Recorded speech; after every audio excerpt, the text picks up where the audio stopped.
The Ben Heck Show is brought to you by Element 14, the electronic design community and online store built for engineers and hobbyists alike. Join now and browse the store at element14.com. Hello and welcome back to the Ben Heck Show. It's that time of year again. Alyson and I are going to be going to the Bay Area Maker Faire to film some things for the Ben Heck Show.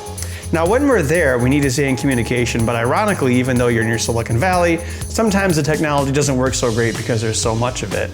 So in today's episode, before we head to the fair, we're going to build a pair of texting radios, dedicated devices that work on their own frequency so two people can stay in communication. Let's get started and then we'll head to the fair. Amazing builds, exclusive mods, cutting-edge ideas, electronics, engineering, and more. Every week on Element 14's The Ben Heck Show. Here's my idea for accomplishing the texting radio. We need a battery to power it, a keyboard to type the message, an LCD to see your message or read the message that you've received, a microcontroller that will scan the keypad and also drive the LCD, and send serial to the ERIC radio module. And the radio modules will talk to each other. So if this unit sends a message out the serial, this guy will get it and put it on the screen, and vice versa. We'll try to make these as small as we can. The keyboard's probably gonna be the tricky part. So a keyboard matrix, microcontroller, that's a lot of hand wiring that I don't want to do, so it's time to make a PCB. In a past episode, you saw us come up with a bunch of different ways to make PCBs. We're going to use the laser paint method. I'll design up a PCB in Adobe Illustrator actually, with some assistance from Eagle, so that we know it's mechanically correct. With a bunch of buttons on it, we will laser paint it out, and then I will stuff parts on it. Okay, now that the PCB is done, let's take a closer look at how I laid it out. All right, this is a single-sided PCB, and I actually designed it in reverse. The screen plugs in here, and then the tact switches are going to go here, so all the components plug in on this side. All right, so we have our microcontroller here in the center, and we're going to use the surface mount one. The laser paint had sufficient detail to use this part, so that's good. We have some pads here basically for the things I wasn't able to route in single-sided, so we'll just jump those wires manually. And some of them are just extra I/O I pinned out. So this is where the Johnson counter goes. We'll demonstrate that just in a little bit. But it's basically expanding our I/O so we can do our keyboard scanning here. So we're going to stuff the microcontroller, the Johnson counter, a header for programming will go right here, and a few passives. And then this is where the LCD plugs in. Before I start soldering, I'm going to give you an example of what the Johnson counter does. A Johnson counter is an integrated circuit that advances the output pin every time you give it a clock signal, and you can also reset it. I've set up an example here to make it really obvious what it does. I'm going to apply power to it, and then this is our reset line. We go back to the first LED. When we hit the clock line, it's going to advance all the way down until it loops, and we can also reset it halfway through. So with two lines, we can control this I/O. So what we're going to do for the keyboard, like this, is we're going to be looking at one column at a time. So by pulsing the Johnson counter, it's like, okay, look at that column, then that column, then that column, then that column, and then repeat. And then if a button is pressed, that column will be basically pulled to ground or 5 volts, and that's how we'll know what buttons are being pushed. The reason we're using the Johnson counter is because if we were just manually putting the switch matrix into a microcontroller, we would need 13 lines, which along with everything else we've attached, I don't think we even have. So with this, we're able to scan 30 keys with 1, 2, 3, 4, 5 lines of I/O. That's not too bad. Patrick Swayze gets like sliced up. And he goes to the hospital, and that's where he like meets the doctor woman who becomes his babe. And she's like, you're gonna have a lot of pain when you're older, Dalton. And then he's like, pain don't hurt. Allison's never seen Roadhouse. Can't believe I even hired her. God. You just cleverly admitted that on your resume. That should be in the entry interview from now on. Well, I see you have 3 degrees. Yale and Harvard, but you haven't seen Roadhouse, so get out. These 3 lines here, the row lines are going to be inputs, and these are all interconnected, and there's a pull-down resistor there, so typically these will be low. But if the Johnson counter has a particular line high, such as this line, and you push the button, it will connect the high line with the input line, causing it to be a 1. And that's how the system will know if a key is being pressed. So it's basically 10 columns and 3 rows. Usually matrices are more evenly, like 5x5 or 8x8, but in this case, everything is dependent on what was easiest to design with a 1-layer PCB. Now in production, if you can make a 1-layer PCB, you can save a lot of money. Here we were just doing it because they're easier to make. Okay, 27 switches to go.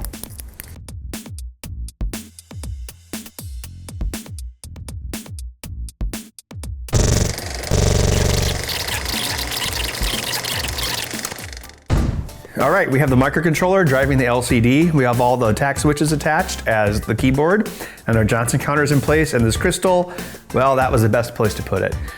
So I think before we continue, we should duplicate this thing. I built this puppy a few weeks ago, the Duplicator 3000.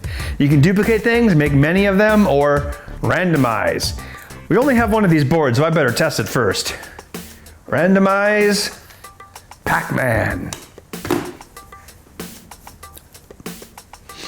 Sweet, Assassin's Creed 4, Black Flag. All right, I'm convinced.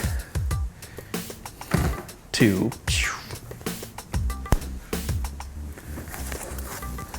Sweet. I have the communicator device all wired up, and right now I've got it hooked up to my computer over a FTDI RS232 adapter. So until we hook up the radios, this will give us a good way to test it. So here's how the communicator works. When you turn it on, it will say that it's a radio, and it's also got messages built into it already, but we'll start without that. So I don't have the keys labeled, so I kind of have to guess. Hello. Okay, now we see that appear on the computer. And it's going to have a default size of 32 characters for every message. Now, you don't have to send all 32, but it's just going to send 32 at once. So I can also send messages to it. So right now the computer is going to simulate being the other communication device. Are you there? Question mark. Now, here's the cool thing. Let's say I was typing a message, blah, blah, blah, blah, blah, blah. When it receives a message, it'll briefly say incoming message, like, oh, there's a message. I'll finish typing my message. It appears on the computer. Then I can hit backspace. Oh, there's my most recent message, and I can scroll through the other messages too. Hello, doggy. Oh, hi, Mark. What? I did not hit her. I didn't do it. I did not. Then I also made it so if you push the P button while you're reading your messages, you can clear your EEPROM, which is electrically erasable, programmable read-only memory. It's erasable, but it's read-only. Does that really make sense? That's always bothered me. All right, so now we're back in text mode, so type a message again. All right. So the idea is, right now we've got this thing hooked up to a computer, and it's going to be using a radio instead of this FTDI chip, and they'll be talking to each other, but the protocol seems to work. It's pretty simple to use. Basically, if there's no message on the screen, you just hit backspace. Oh wait, I erased the messages, so there's none to see. Let's send it a message. Okay, so there's the only message we have. Let's go back. Okay, so you're either sending messages, and I made this cool animation. Hello. See that? That's pretty cool. So it's either sending messages or receiving them, and it will receive a message at any given time as long as it's on. If you're browsing messages or writing a message, if something comes in, it'll always say incoming message and then store it for you. Or one thing I did though is if you're looking at your messages, if you're not typing a message and you get one in, if one comes in while you're browsing messages, it will jump immediately to that message and say new message. And it can hold 30 messages. We have 1,024 bytes of EEPROM. The messages are 32 bytes each, which means you'd have 32 messages. However, we only have 31 because we need the top of memory to store things like total number of messages. So that's why it's 31 messages that it holds instead of 32, because the top of the EEPROM is used for metadata, so to speak. So here's how I did the keyboard on our texting device. On the screen here, we have keyboard as a two-dimensional array. A one-dimensional array would be just a line of numbers like 0, 1, 2, 3, 4, 5, and you would address them by having your variable and then in brackets which position you're on. So 0 for the first position, 5 for the 6th position. But a two-dimensional array, we have 10 rows and 3 columns. And that lines up directly to how our keyboard is laid out. So basically we just make an array in memory. If you take a look, see, these aren't actually in order because the Johnson counter, the pins aren't in order, and we laid it out the best way that would fit on the PCB, not necessarily logically. So the first thing it looks at is the EDC column, then it looks at the WSX, then the RFW. So on the screen you see there's EDC, then WSX. So it looks at that column, and then if it sees if any one of those 3 buttons is pressed, it adds that key to the output buffer. And then it also has a different handling routine for when you're using the keys like back and enter for different things. And at the end of the matrix here, you see we have P and 8 and 13. 8 is the ASCII symbol for backspace, and 13 is the ASCII symbol for enter, which is technically carriage return. That's how old ASCII is, carriage returning, like that's the carriage. So this is an example using the serial terminal on a computer, but we're going to use radios for the actual communication. So let's test out the radios by themselves, and then after that we'll combine the radios with the transmitter units.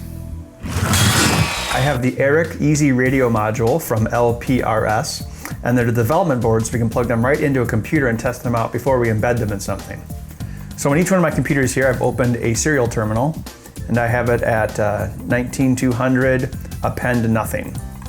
So now the modules should be able to talk to each other. So if I type something on my big computer, like hello world, it should appear on the laptop, unless it doesn't. Let's see, did I miss something here? COM3. Let's try to send something from the laptop to, nope. All right, let's try to get a command. So I can type commands into it as well. Air command, make sure it's listening. Okay, all right, this one is listening. Let's make sure this one's listening. ER command, okay. All right, they're both set to power 7. So this data sheet here shows what we're set to. B3, let's try that. Okay, acknowledge. All right. Oh, I think, okay, we're starting to get it now. So there's different commands we can send to these to configure them, and they will store it in their EEPROM. For instance, if I type in ER command B3, that tells it to transmit at 9600 baud. Hi there. Okay, now we seem to be getting it. So it looks like they weren't both set to the same baud. I am the big computer. Okay, now it's working. So what we can do with these is we can remove the module and embed it into the boards that we made. So we need to check this data sheet and make sure these things are set up the same way before we embed them. We can always send them commands later to change their parameters, but it's better to do that right now. And there's different channels we can use too. And if we're gonna take these things to Maker Faire, I had to assume that someone else will have these there as well. So we need to select, a different channel rather than the default, just to make sure that we have our own bandwidth. Now it's time for a tech timeout. This project requires 30 buttons, but we don't have 30 I/O on our microcontroller. So we're going to use a switch matrix to do our buttons. A switch matrix involves having columns and rows. Think of them as the columns of a building and the rows of a theater. So instead of having one I/O on every switch, you have a few I/O that drive the columns and a few I/O that detect the rows. So you drive the column, one of these will be high and the rest will be low, or vice versa. Let's say that it's high. Let's say the column is high. If this column is high and a switch is pressed, then that corresponding row will go high. And since we're like, oh, we're on that column and that row went high, we know that switch was pressed.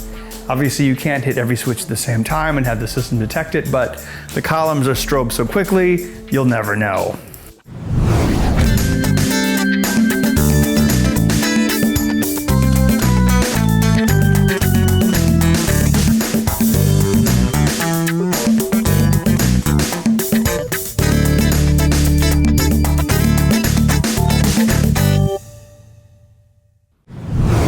I've attached the radio modules, which consist of this brass can here, to the back of each one of the units.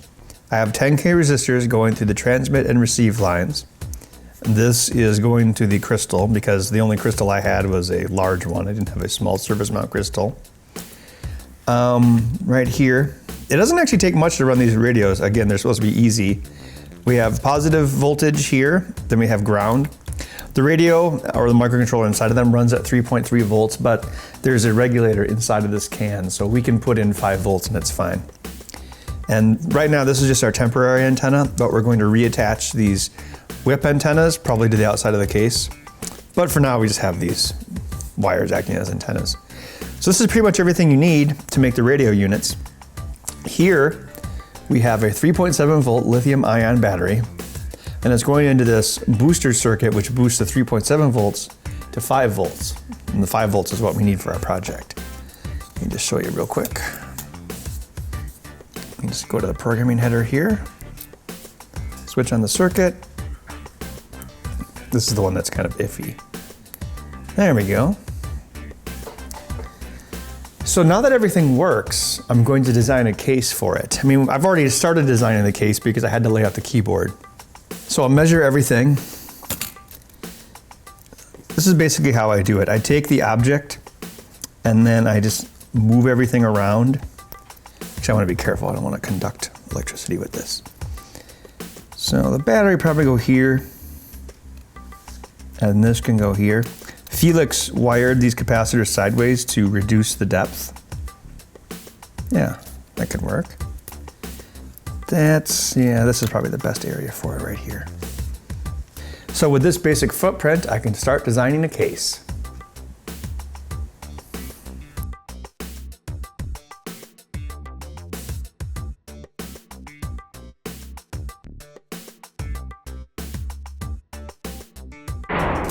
And this is the unit that Alyson wanted. Of course, she requested that there be kittens on it. Okay, all right. So I'm gonna put a few spacers in it for this. And there's some screws in here for our board to attach to. So basically, this board goes in here. We need some spacers so the keys work correctly. Then our boost circuit's going to be mounted here. These power wires go over here to the power input. Battery will go here.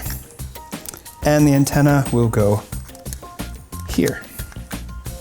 My sister and I used to play Super Mario Bros. 3 all the time. And we'd always rename the characters. There's like this giant fish that could eat Mario. I don't know if you remember that. And we called him Butter Bass. Even though his name was Billy Bass, we called him Butter Bass. I don't know why. Just about got this unit done. I attached the whip antenna here so it can be pulled out and pushed in.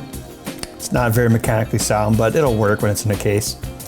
I've used my scrap bits of plastic that I always collect to line the inside here and make a stop for the antenna, basically to make sure that nothing will short circuit. Then the battery, which is a 3.7 volt lithium ion battery, it'll go right here. We'll probably put some funky foam on either side of it to keep it in place. I'm gonna shorten this wire and it'll go right into that plug. Now I have both texting radios put together. Let's test them out. Hello. Oh, incoming message. Hello. All right. Hi. There. Incoming message. I wonder what it is. Hi there. All right, looks like they work. Let's go to Maker Faire. We're here at Maker Faire. Awesome. Alyson and I have our radios so we can text each other without having to rely on cellular networks. Before we split up, I think we should take a look at how these things work. Okay, so I can send a message just by typing it, like hello. I push this to send. Then if I hit this back button, I can look at my messages and I can use Q and Z to scroll through them. I can hold 31 messages in the EEPROM. When messages come in, they immediately go to EEPROM. And if I go to the message list, I can hit erase and erase the EEPROM to save message space. All right, I think we're ready to go. So just radio text me when you want to meet back up. All right, see ya. See ya. Ah, water shooting robots. That's kind of interesting.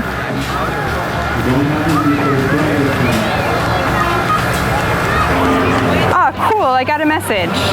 Apparently Ben is seeing robots that shoot water. OMG. That sounds pretty cool. But this thing behind me is pretty cool too. There's a harpoon. All right, I better send him a message about it. I should check my messages. All right. Oh. All right, let's see what else I can find.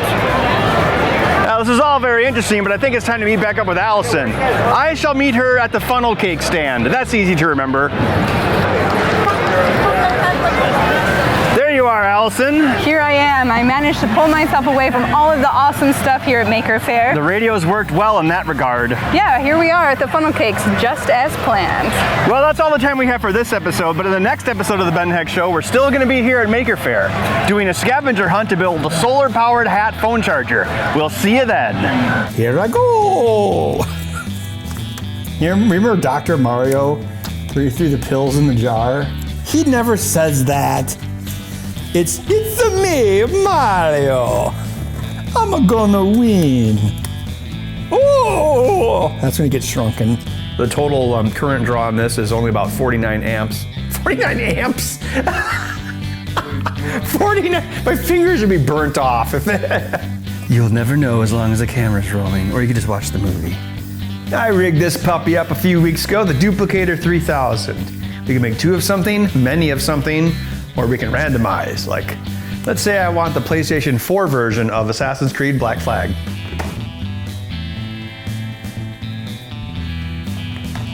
Oh no! It's malfunctioning. I'm not gonna push the random button again. I go to Maker Faire sometimes. If you're going to San Francisco, better bring some radios in your hair. Don't forget, you can subscribe to this channel, join the Element 14 community, follow us on Twitter, and become our friend on Facebook. The Ben Heck Show is brought to you by Element 14, the electronic design community and online store built for engineers and hobbyists alike. Join now and browse the store at element14.com.